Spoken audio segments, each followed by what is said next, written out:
Olá, meus queridos alunos do 7º ano, vocês estão bem?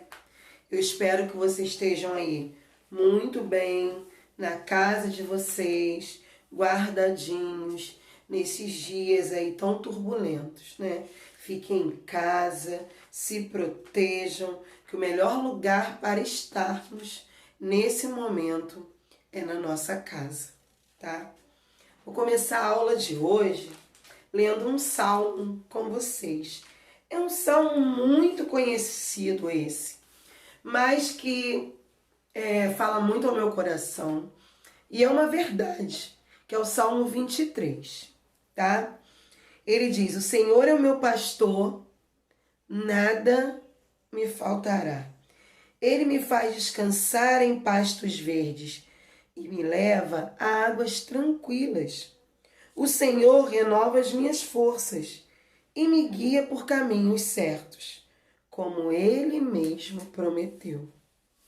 Ainda que eu ande por um vale escuro como a morte, não terei medo de nada, pois tu, ó Senhor Deus, estás comigo. Tu me proteges e me diriges. Preparas um banquete para mim, onde os meus inimigos me podem ver. Tu me recebes como convidado de honra e enches o meu copo, até derramar. Certamente a tua bondade e o teu amor ficarão comigo enquanto eu viver. E na tua casa, ó Senhor, morarei todos os dias da minha vida. Você pode estranhar algumas palavras porque essa Bíblia é uma versão mais atualizada, mas ela fala a verdade. E o versículo 1 ele diz: o Senhor é meu pastor e nada me faltará. Eu não sei o que você tem falta, o que você está sentindo falta esses dias, tá?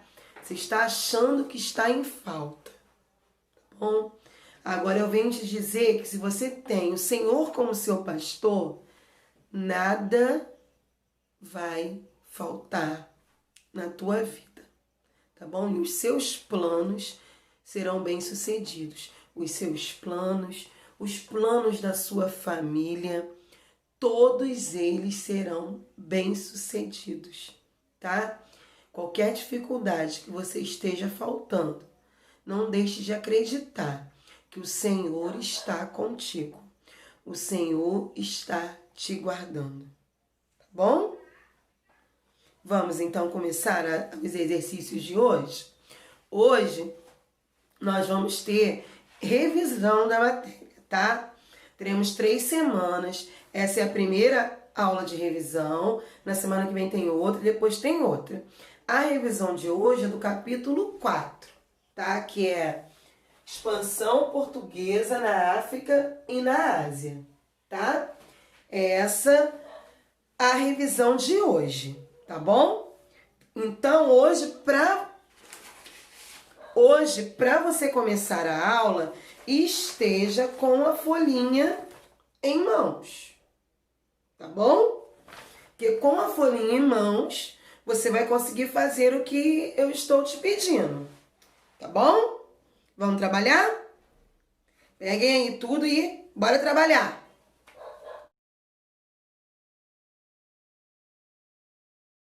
Bem, no número 1, eu pedi para vocês preencherem as lacunas.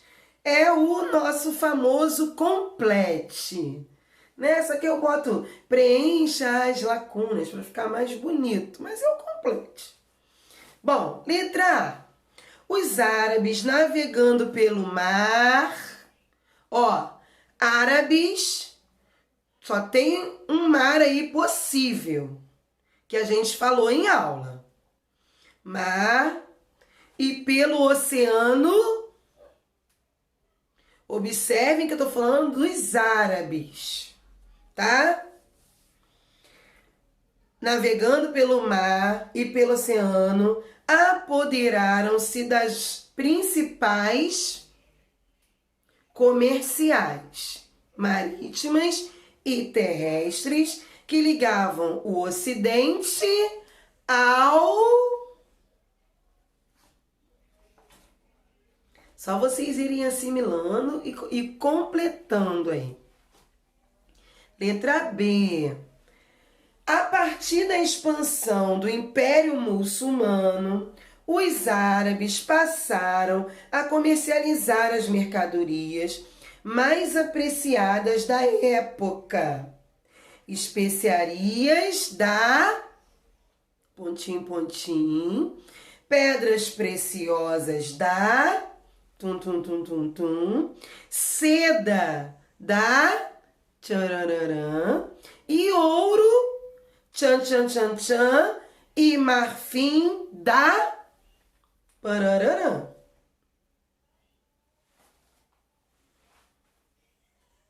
C. Os muçulmanos se destacaram no... pontinho, pontinhos. Seus produtos eram apreciados em todo o mundo... pontinho, pontinho. Pela qualidade e variedade. Letra D. As oficinas artesanais concentraram sinais, pontinho, pontinho, pontinho, que se especializaram na produção de alguns artigos. Pontinho, pontinho, por exemplo, ficou conhecida por seus vidros, joias, cerâmicas e sedas. E, pontinho, pontinho, na Espanha, por suas espadas de aço. Número 2. Por que as regiões banhadas pelo Mar Vermelho e pelo Oceano Índico foram chamadas de Arábia Feliz? Quais as características físicas, econômicas, sociais e culturais da região? Número 3. Leia as sentenças a seguir e marque V ou F. V é verdadeiro ou falso, né? Antes dos europeus colonizarem a África, no século XIX, diversas sociedades autônomas já existiam nesse continente. Cada uma contava com a própria organização econômica, política e cultural. Portanto, a história da África não pode ser pensada apenas a partir do contato com o mundo ocidental. Isso é verdadeiro ou isso é falso? 3. No ano 1000, havia na África povos nômades e povos sedentários. Alguns deles possuíam governos centralizados, outros estavam organizados em aldeia, formadas por conjuntos de famílias que viviam sob o comando de conselhos de anciãos e de chefes de clãs. Isso é verdadeiro ou é falso? A formação de grandes reinos ao sul do Saara esteve diretamente ligada a atividades comerciais realizadas a longa distância. Próximo. Isso vai dizer se é verdadeiro ou falso.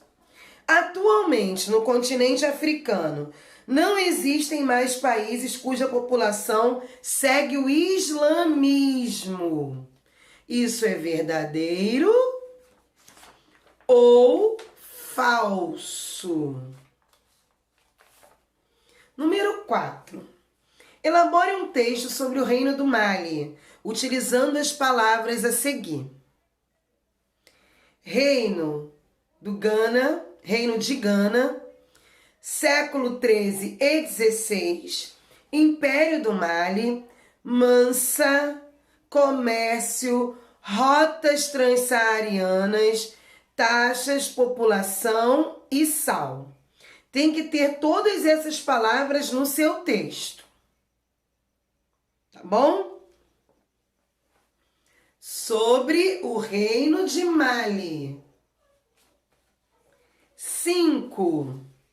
Podemos afirmar que as características físicas da Península Arábica influenciaram as atividades econômicas e de subsistência na região desértica? Justifique. Número 6. Observe a imagem e responda às questões. Número 6. Aí vem a letra A. Com base nas características geográficas do local, explique os elementos da imagem fotografada. Aí tem aí a imagem, né? Aí você vai dizer as características geográficas desse local e explicar os elementos da imagem fotografada. Aí na letra B, que atividade é realizada no local? Qual sua importância para a região?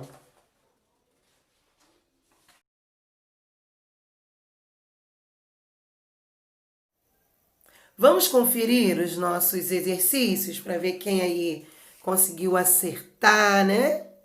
Os exercícios de hoje. Bom, no número 1 era um complete, certo? Aí eu já deixei aqui em vermelho as partes que completam o exercício. Os árabes navegando pelo mar Mediterrâneo e pelo Oceano Índico apoderaram-se das principais rotas comerciais marítimas e terrestres que ligavam o Ocidente ao Oriente. Lembre-se sempre que os árabes, eles vão praticar o comércio, que é o que nós chamamos do comércio transsaariano, que é o comércio principalmente no deserto, tá? Os árabes são grandes comerciantes. A partir da expansão do Império Muçulmano, os árabes passaram a comercializar as mercadorias mais apreciadas da época, que são as especiarias da Ásia Oriental, pedras preciosas da Índia, seda da China e ouro, escravos e marfim da África. Letra C. Os muçulmanos se destacaram no artesanato. Seus produtos eram apreciados em todo o mundo medieval pela qualidade e variedade. Letra D. As oficinas artesanais concentraram-se nas cidades que se especializaram na produção de alguns artigos. Bagdá, por exemplo, ficou conhecida por seus vidros, joias, cerâmicas e sedas. E Toledo, na Espanha, por suas espadas de aço. Aí no número 2, eu pedi para vocês explicarem por que as regiões banhadas pelo Mar Vermelho e pelo Oceano Índico foram chamados de Arábia Feliz. E quais as características físicas, econômicas, sociais e culturais dessa região. Bom, primeiro, por que ela é chamada de Arábia Feliz, tá? Antes de nós passarmos para a resposta em si. Ela é chamada de Arábia Feliz porque, olha só, as regiões banhadas pelo Mar Vermelho e pelo Oceano Índico. Primeira característica era a região feliz, porque era considerada uma região fértil. Uma região onde eu vou ter água abundante. Então, por isso, era chamada de Arábia Feliz, era a parte feliz. E nesse local era comum também muitos comerciantes passando. Por quê, gente? Próximo ao mar, é mais fácil chegar ao local. Vocês estão entendendo? Por isso, ela era chamada de Arábia Feliz. Além de ter um comércio grande, ainda tinham rios à sua volta, tá? Então, aqui está a resposta escrita. As regiões banhadas pelo Mar Vermelho e pelo Oceano Índico foram chamadas pelos romanos de Arábia Feliz por serem mais chuvosas e férteis. Essas condições possibilitaram um desenvolvimento maior da agricultura e do comércio, além da formação de vilarejos. Comerciantes e artesãos moravam em vilarejos, onde se realizavam feiras periodicamente. Os árabes são muito conhecidos pelo comércio, né? Por essas feiras, né? Algumas dessas feiras, com o passar do tempo, tornaram-se permanentes, transformando-se em cidades. O comércio era a principal atividade praticada pelos árabes sedentários urbanos. Grandes caravanas de comerciantes, trazendo produtos do Oriente e de várias regiões da Arábia, circulavam pelas cidades da península. Na próxima questão, número 3, eu pedi para marcar verdadeiro ou falso, tá? A única questão falsa é a última, então todas as primeiras são verdadeiras. Aí, tá dizendo que atualmente no continente africano não existem mais países cuja população segue o islamismo. Gente, existem várias populações islamistas na África. Por isso, essa alternativa é falsa, tá bom? Na número 4, eu pedi para vocês elaborarem um texto sobre o reino de Mali, utilizando as palavras Reino de Gana, século XVIII, século XIII e XVI, Império do Mali, Mansa é um imperador, tá bom? Era como era chamado imperador. Comércio, rotas transsaarianas, que nós vimos um vídeo nas aulas anteriores sobre as rotas transsaarianas, taxas, população e o sal. O que essas palavras têm em comum para se formar um texto? Foi isso que eu pedi. Elas têm que ter em comum. Então,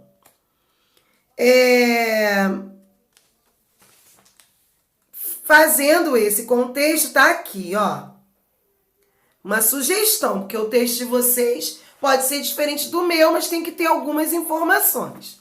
Ó, na mesma região em que se desenvolveu o reino de Gana, floresceu entre os séculos 13 e 16 um império mais rico e poderoso, o Império do Mali. Os governantes recebiam títulos de Mansa. Então, no Império de Mali, os governantes recebiam títulos de Mansa. O comércio, o controle das rotas transsaarianas e principalmente as taxas sobre o tráfico de produtos eram fundamentais para a manutenção do Estado, da corte e do Mansa. Tá? Então, o comércio e as taxas sobre o tráfico dos produtos era o que mantinha o Estado, a corte e o Mansa. A população, em geral, não era favorecida pela riqueza do comércio transsaariano, exceto pelo sal, que era indispensável na alimentação. Tá bom? Então, seu texto tem que estar nesse contexto, ok? Número 5. Podemos afirmar que as características físicas da Península Arábica influenciaram as atividades econômicas e de subsistência na região desértica? Nós podemos afirmar? Claro que sim, porque você pensa na Península Arábica, o deserto era a base. Então, isso influenciou nas atividades econômicas? Sim. Na região desértica havia os beduínos, que criavam camelos, carneiros e cabras, animais capazes de suportar o clima quente e seco do deserto. Também nos desertos há os oásis, que são pequenas áreas servidas de fontes de água. Nos oásis, pratica-se agricultura, favorecida pela fertilidade do solo. Dessa forma, as atividades variam de acordo com o clima e as condições de fertilidade da região, tá? Então, nós podemos sim afirmar. Na número 6, eu coloquei uma imagem que eu coloquei para vocês. É uma imagem de pessoas com camelos atravessando o deserto. Aí eu perguntei, com base nas características geográficas do local, explique os elementos da imagem. Bom, aí você pode dizer que é uma região desértica, eles estão utilizando camelo, trata-se de um animal resistente a altas temperaturas, o camelo fica longos períodos sem beber água. Aí na letra B, que atividade é realizada no local? Essas são as chamadas caravanas. Qual a sua importância? As caravanas, elas foram importantes na região saariana, porque por meio delas comercializavam-se diferentes produtos que geravam riquezas para as populações envolvidas. Também, por meio desse contato entre diferentes povos, houve transmissão de conhecimentos, cultura e religião. As caravanas, olha só, eles andavam a princípio em caravanas para ter uma proteção. Então, os comerciantes já iam em caravanas no chamado comércio transsaariano. Mas com isso, ele vai transmitindo conhecimento, o contato de um grupo com outro grupo. E isso vai fazendo essa relação ficar mais aflorada, tá? Bom, meus queridos, por hoje é só isso, tá bom? Nos encontramos na próxima semana, se Deus assim nos permitir, guardados e protegidos, tá bom? Ó, beijos e até a próxima semana.